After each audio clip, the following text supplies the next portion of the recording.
السلام علیکم ورحمۃ اللہ وبرکاتہ۔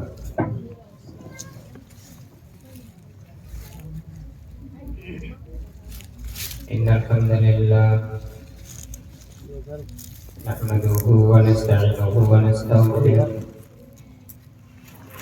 ونعوذ باللہ من شرور انفسنا ومن سیئات اعمالنا، من يهده الله فلا مضل له ومن يضلل فلا هادي له، واشهد ان لا اله الا الله وحده لا شريك له، واشهد ان محمدا عبده ورسوله۔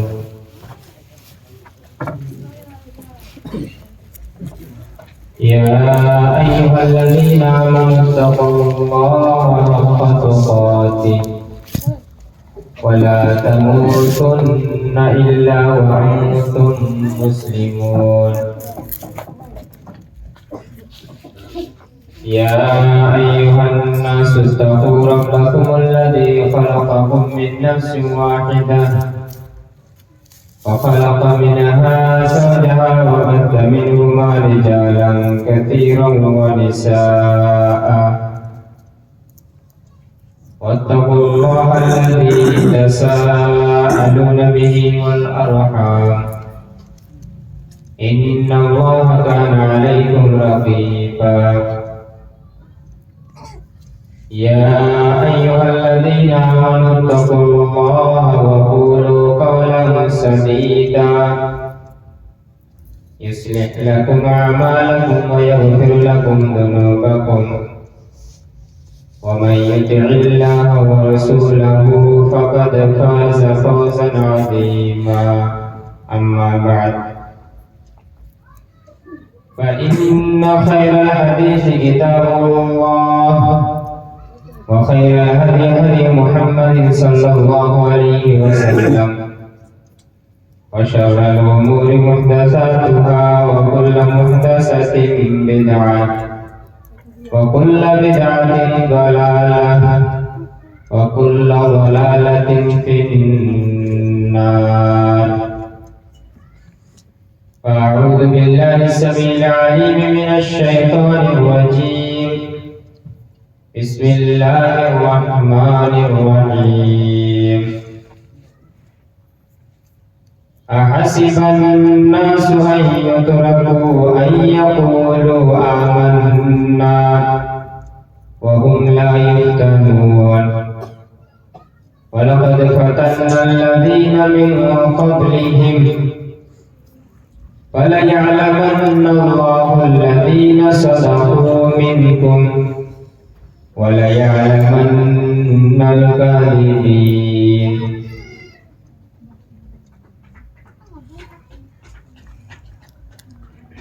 محترم لائق صد احترام، آج کے اس دینی جلسہ، دینی مجلس کے معزز صدر محترم سبھاپتی صاحب، معزز علماء کرام، میرے سامنے تشریف فرما بیٹھے ہوئے دینی ملی اسلامی بھائیوں اور دوستوں، پردہ نشین اور بہنوں،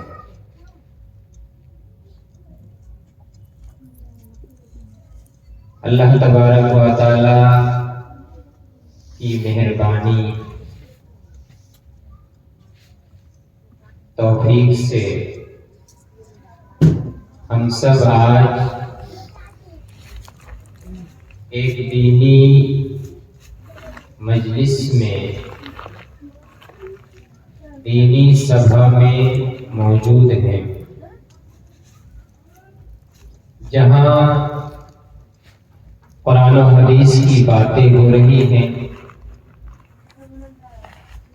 ابھی اس سے پہلے مولانا صاحب بہت ساری قیمتی باتیں قرآن و حدیث کی روشنی میں آپ کے سامنے پیش کی۔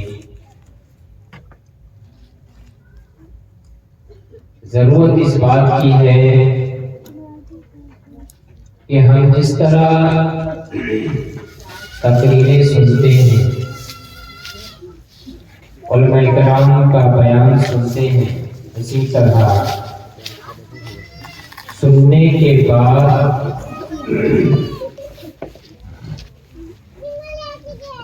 ان چیزوں پر عمل کرنے کی کوشش کریں، اس لیے کہ عمل سے ہی ہماری زندگی سنور سکتی ہے، ہماری زندگی بہتر ہو سکتی ہے۔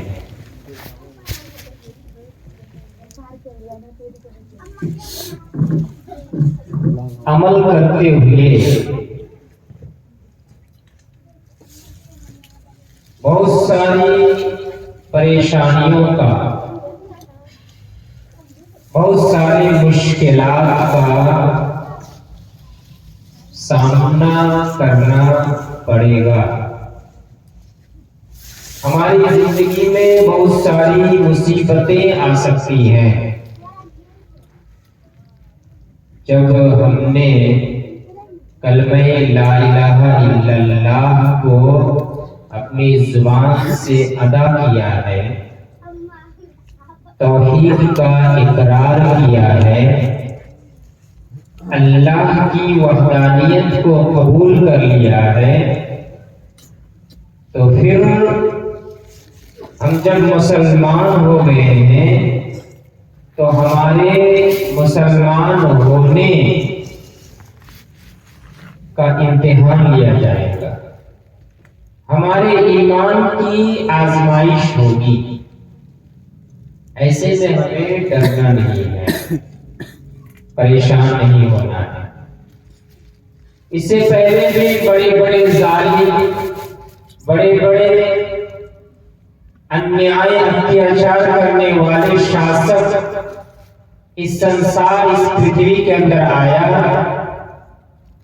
اور اس دنیا کو چھوڑ کر کے جانا پڑا۔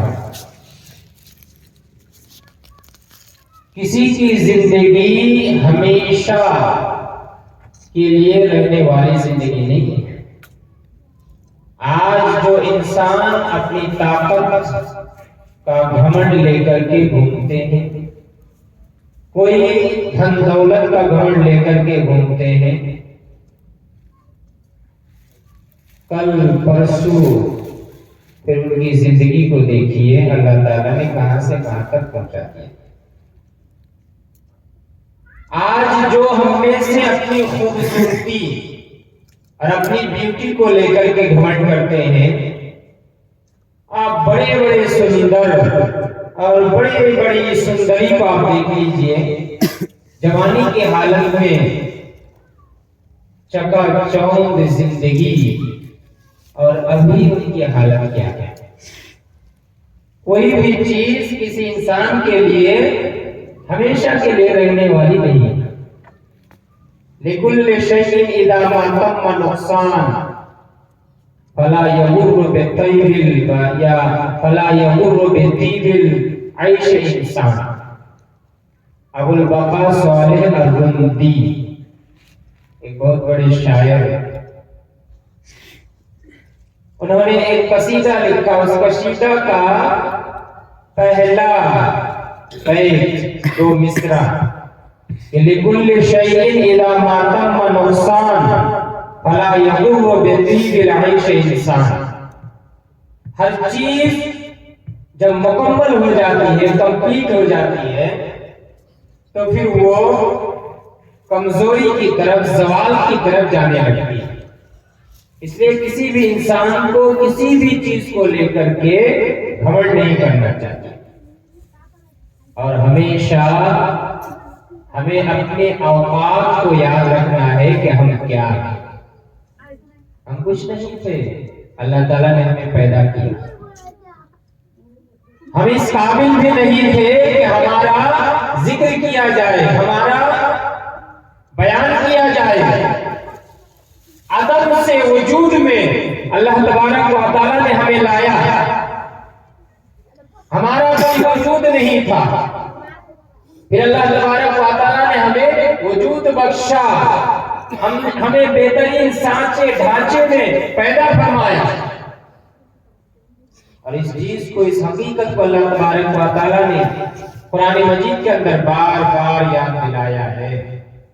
تاکہ انسان اپنی اوقات کو ہمیشہ یاد رکھے۔ سورہ دہر یا سورہ انسان بھی اسے کہا جاتا ہے۔ غالباً سورہ نمبر 70 پہلی آیت جا کر کے دیکھیں، اللہ تبارک و تعالیٰ نے اس حقیقت کو ہمارے سامنے بیان کیا ہے۔ هل أتى على الإنسان حين من الدهر لم يكن شيئا مذكورا، کیا انسان کی زندگی میں ایک ایسا وقت نہیں آیا، کیا انسان کی زندگی میں ایک ایسا سمے نہیں آیا، هل أتى على الإنسان حين من الدهر، ہم میں سے ہر ایک کی زندگی میں ایک ایسا وقت آیا، لم یکن شیئا مذکورا، کہ وہ انسان قابل ذکر کوئی چیز ہی نہیں تھا۔ ہم میں سے کسی کا ذکر کیا جائے، کسی کا تذکرہ کیا جائے، ہمارا بیان کیا جائے، ہم اس قابل بھی نہیں تھے، پھر اللہ تبارک و تعالیٰ نے ہمیں اس دنیا کے اندر بھیجا، عدم سے ہمیں وجود بخشا۔ ہر ایک کی زندگی میں ایک ایسا وقت آیا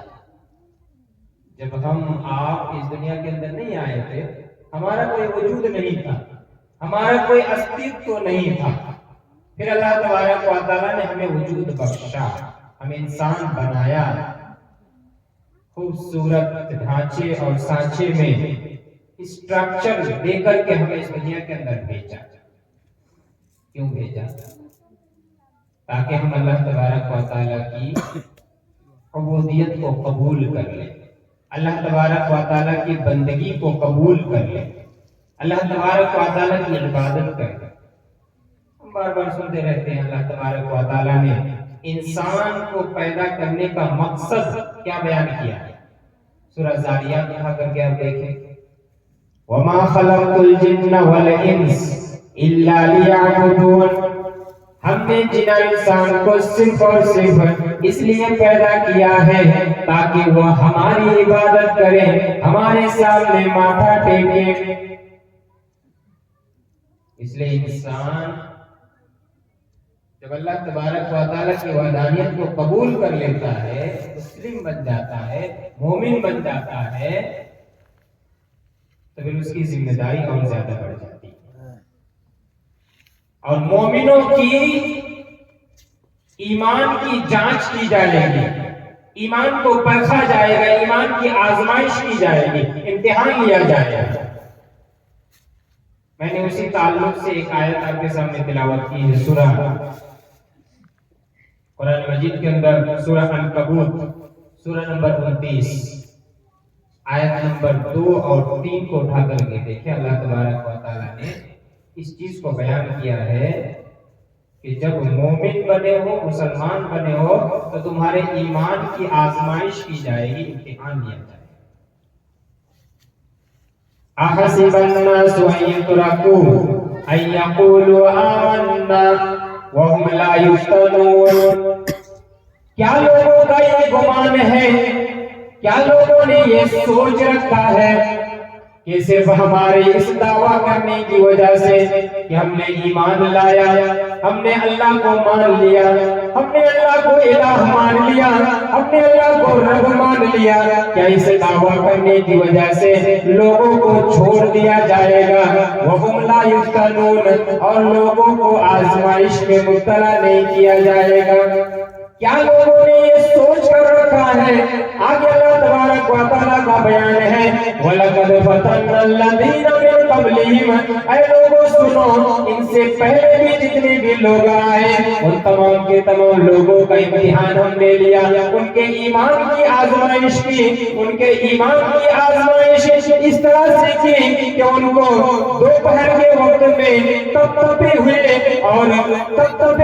ریت میں ان کو سلا دیا جاتا ہے، ننگے بدن سلا دیا جاتا ہے، اوپر سے سینے کے اوپر ایک چٹان اور ایک گولڈن کو رکھ دیا جاتا ہے اور ان کو ایمان کو چھوڑنے کا حکم دیا جا رہا ہے، پھر بھی ان کی زبان سے ایک ہی کلمہ نکلتا ہے، اللہ احد اللہ احد اللہ احد، اللہ ایک ہے اللہ ایک ہے اللہ ایک ہے۔ ایمان کا امتحان ایسے لیا گیا کہ آری کے ذریعے سے پورا بیچوں بیچ ان کو چیر دیا جاتا ہے، پھاڑ دیا جاتا ہے، پھر بھی ان کو ایمان سے ٹس سے مس نہیں کیا جا سکتا۔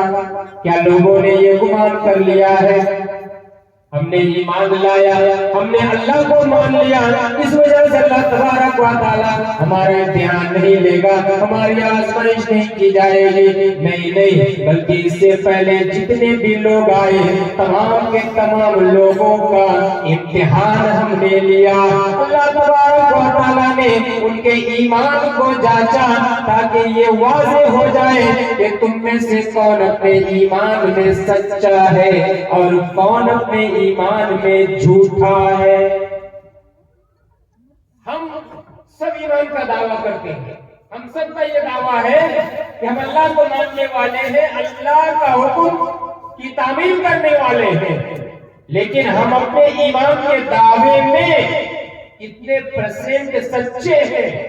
اور کتنے جھوٹے ہیں، اس چیز کی وضاحت، اس چیز کو واضح کرنے کے لیے اللہ تبارک و تعالی اس دنیا کے اندر ہی بہت سارے موقع پر ہمارے ایمان کا امتحان لے گا، ہمارے ایمان کی آزمائش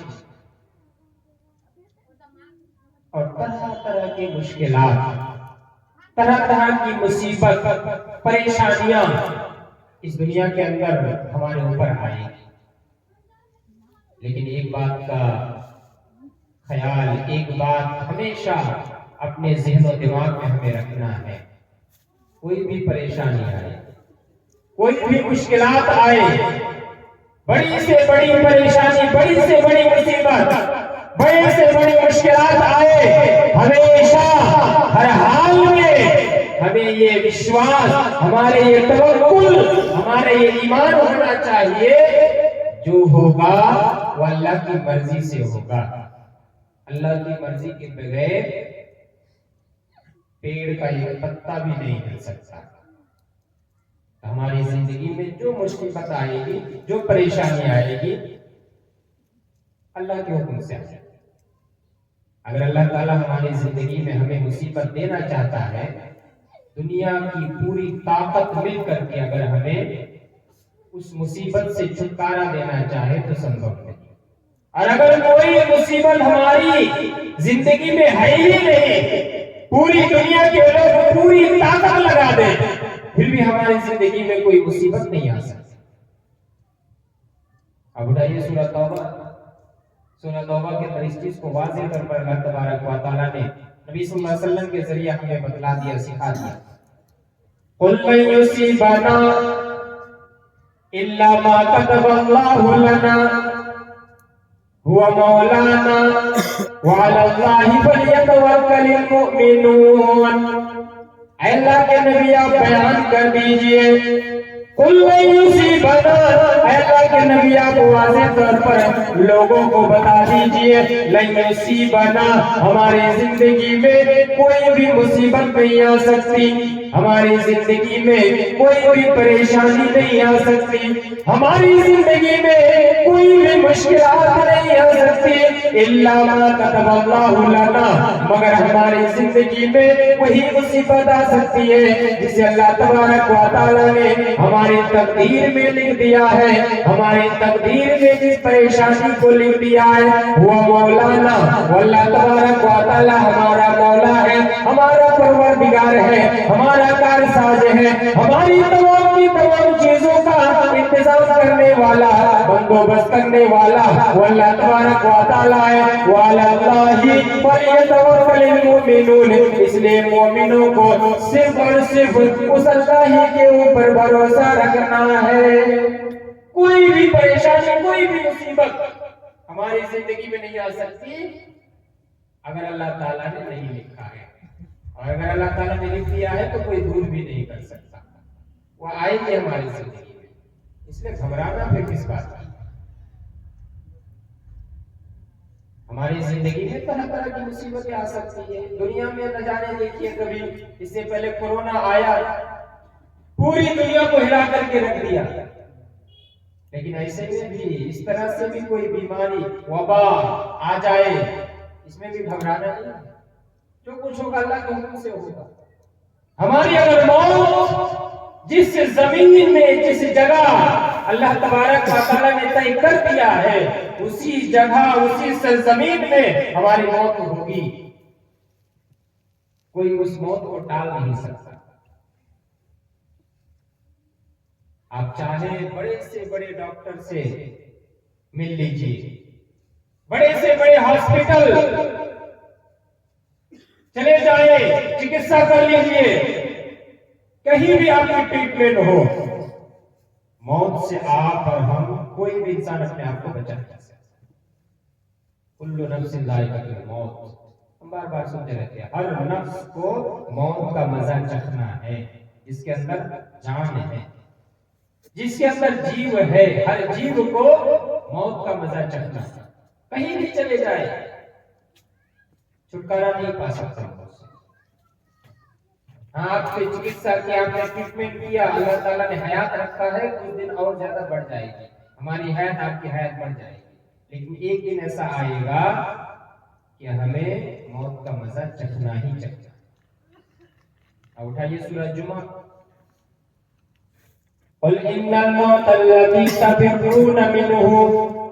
فإنه ملاقيكم ثم تردون إلى عالم الغيب والشهادة فينبئكم بما كنتم تعملون۔ اے اللہ کے نبی آپ لوگوں سے بیان کر دیجئے، قل ان الموت الذي تفرون منه، اللہ کے نبی آپ بیان کر دیجئے اے لوگوں جس موت سے تم راہ فرار اختیار کر رہے ہو، جس موت سے تم بھاگنے کی کوشش کر رہے ہو، ان الموت الذي تفرون منه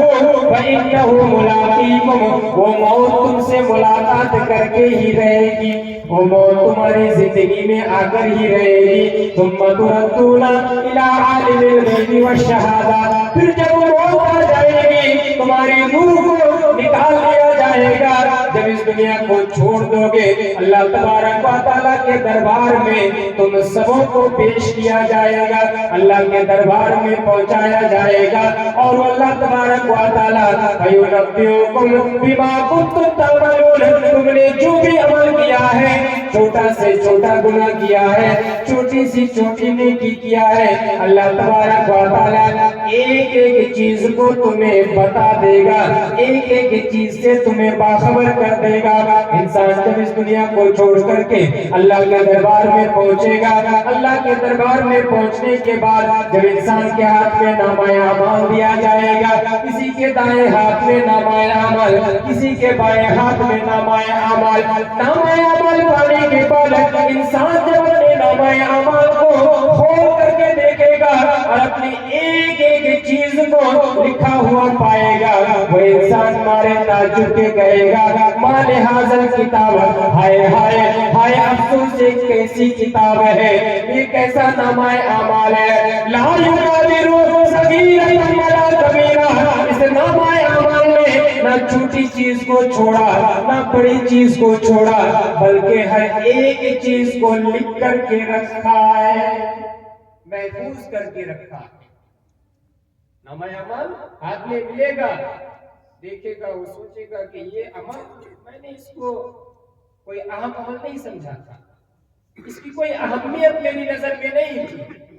یہ عمل بہت بڑا عمل نہیں تھا میری نظر میں، چاہے وہ نیکی کا کام ہو چاہے وہ گناہ کا کام ہو،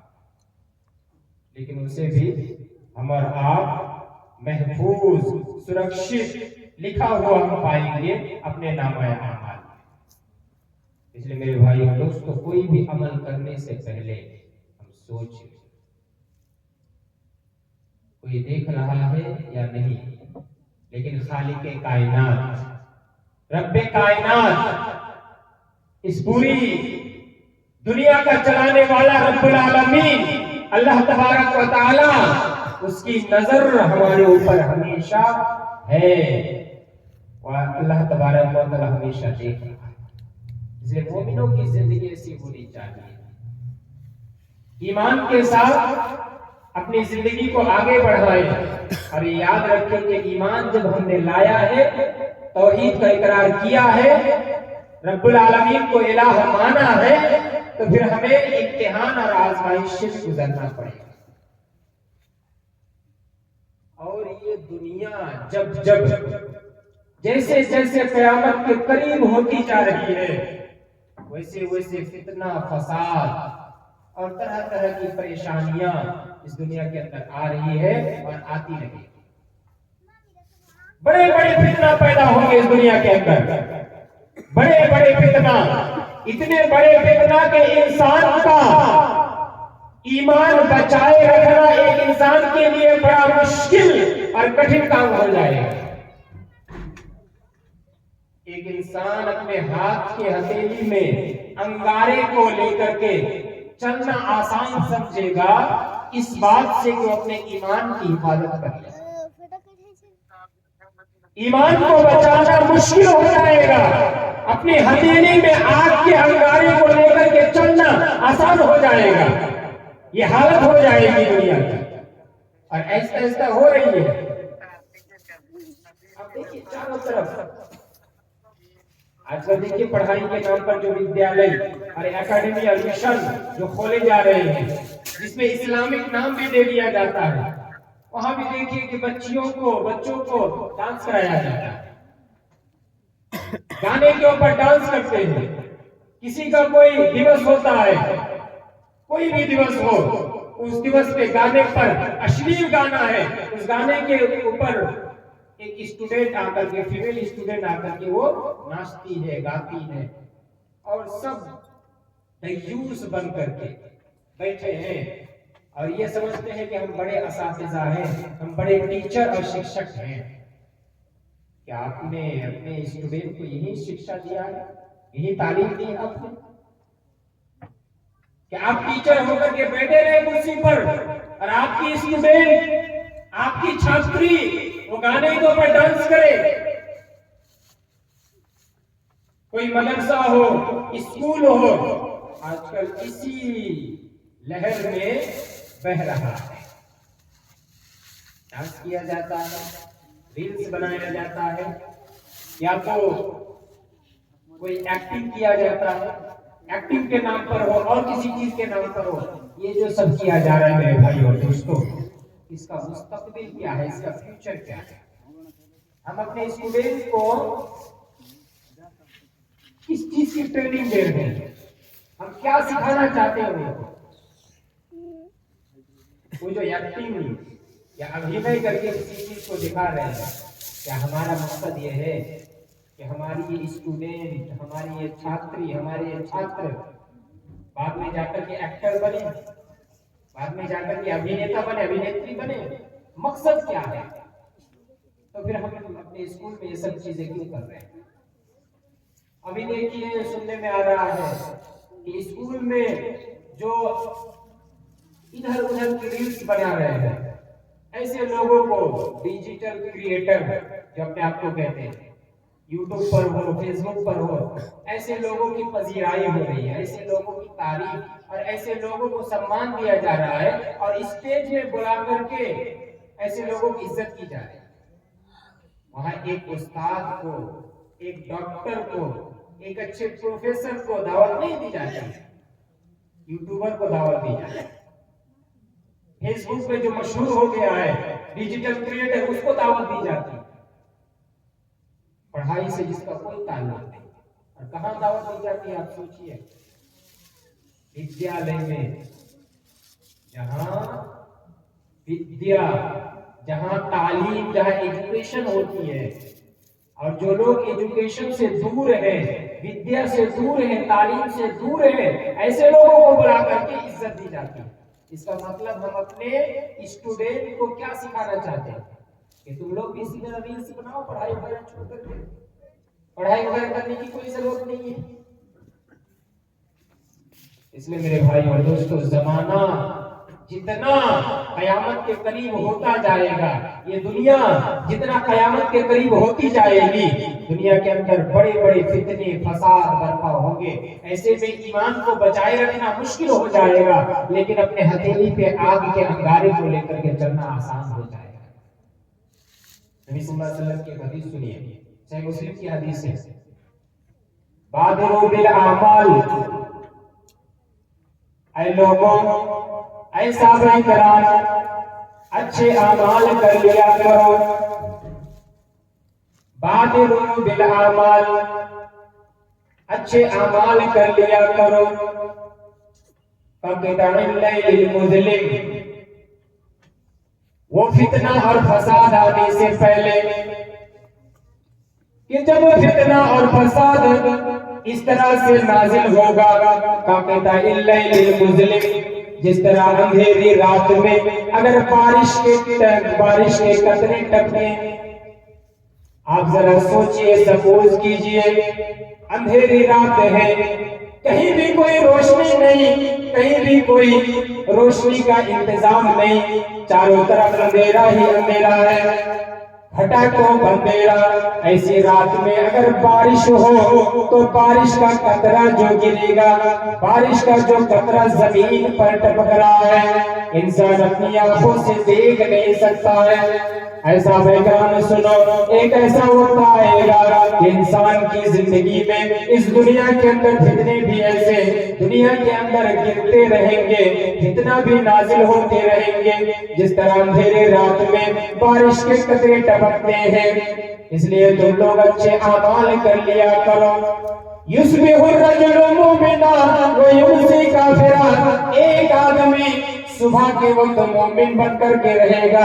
شام ہوتے ہوتے وہ کافر بن جائے گا۔ ایک آدمی صبح کو مومن، شام کو کافر بن جائے گا، ایک آدمی شام کو مومن بنے گا، صبح کو کافر بن جائے گا۔ ایمان کا کوئی دار و مدار نہیں ہوگا، انسان کا ایمان اتنا ڈگمگا جائے گا، انسان کا ایمان اتنا کمزور ہو جائے گا۔ ابھی صبح وہ اللہ تبارک و تعالیٰ کی عبادت کر رہا تھا، اللہ تبارک و تعالیٰ کو پکار رہا تھا، شام ہوتے ہوتے وہ اپنے ایمان کو اپنے گلے سے نکال لے گا، وہ کافر بن جائے گا۔ شام کو مومن بنا ہوا ہے، صبح ہوتے ہوتے وہ کافر بن جائے گا۔ اس طرح سے دنیا کے اندر فتنہ برپے ہوں گے۔ اے لوگوں، ایسا بیکرام سنو، بادروا بالاعمال وقطع اللیل المظلم، یہ اندھیری رات میں جس طرح بارش کے قطرے ٹپکتے ہیں، اسی طرح فتنہ ٹپکنے سے پہلے اچھے اعمال کر لیا کرو،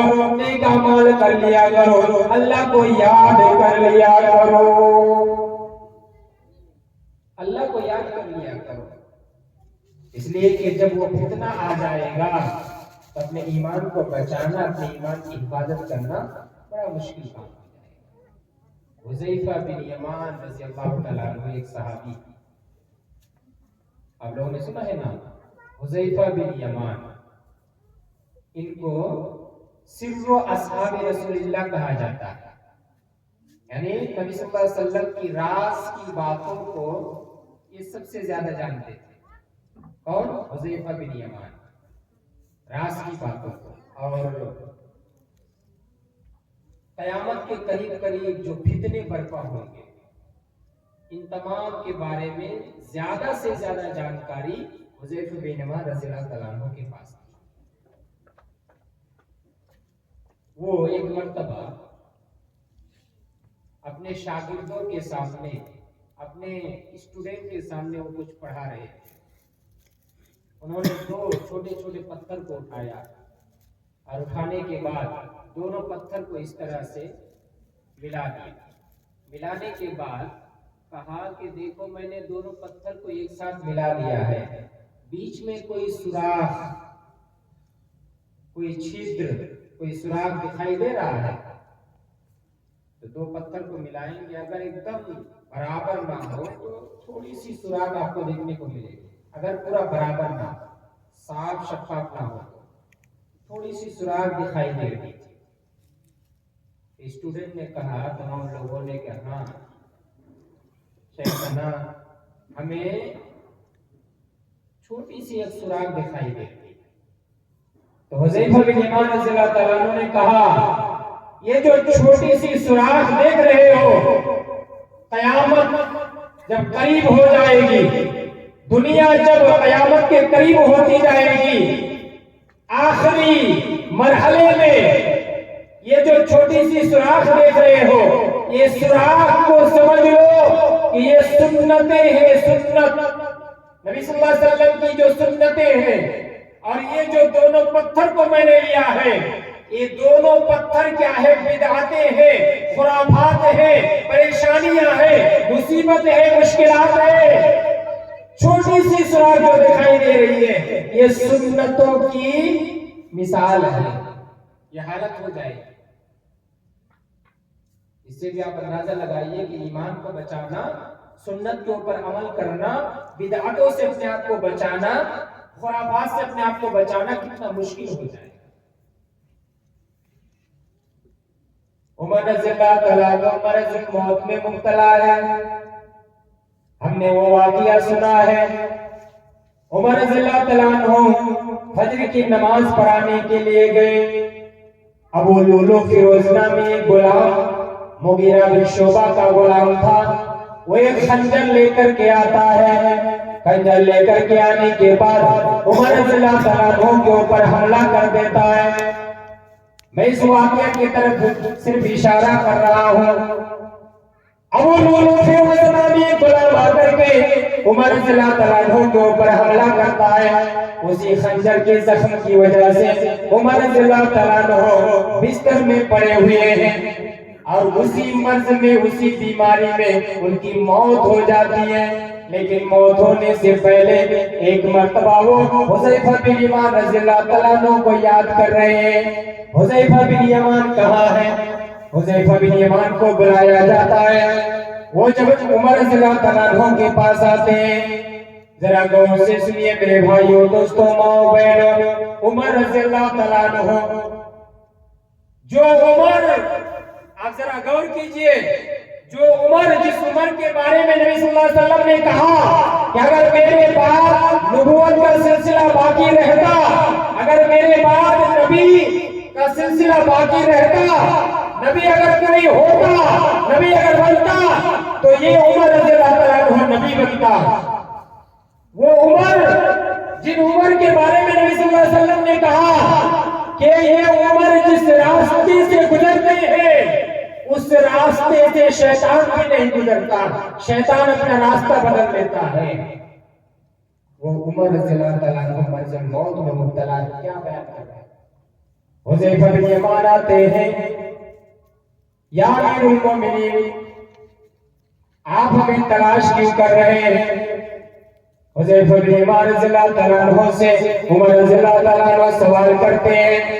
اے حذیفہ تم بتاؤ، ہمیں یہ معلوم ہے نبی صلی اللہ علیہ وسلم نے تمہیں 20 لوگوں کے بارے میں بتایا ہے، جو 20 لوگ منافقین ہیں، خالص منافق ہیں۔ اے حذیفہ ذرا بتاؤ، کیا 20 منافقین میں سے کیا میرا نام بھی منافق کے اندر ہے؟ سبحان اللہ، ذرا غور کیجیے۔ عمر رضی اللہ تعالیٰ عنہ دوسرا خلیفہ، نبی کا سلسلہ باقی رہتا تو نبی بنتا، شیطان راستہ بدل دیتا ہے۔ اس عمر کا تقویٰ اور اس عمر کی پرہیزگاری دیکھیے، اس عمر کا ڈر اور خوف دیکھیے۔ انہوں نے یہ نہیں سوچا کہ نبی صلی اللہ علیہ وسلم نے میرے بارے میں کہا ہے کہ یہ جنتی ہے، عمر، ابوبکر جنتی ہے، علی جنتی ہے، عثمان جنتی ہے، فلاں صحابی جنتی ہے رضی اللہ عنہ، یہ سب کے سب جنتی ہے۔ یہ سننے کے بعد بھی ان کے اندر گھمنڈ نہیں آیا تھا، یعنی اللہ کے نبی نے تو مجھے جنتی کہہ دیا، اب مجھے کس چیز سے ڈرنے کی ضرورت؟ اے حذیفہ ذرا بتاؤ، ہمیں معلوم ہے 20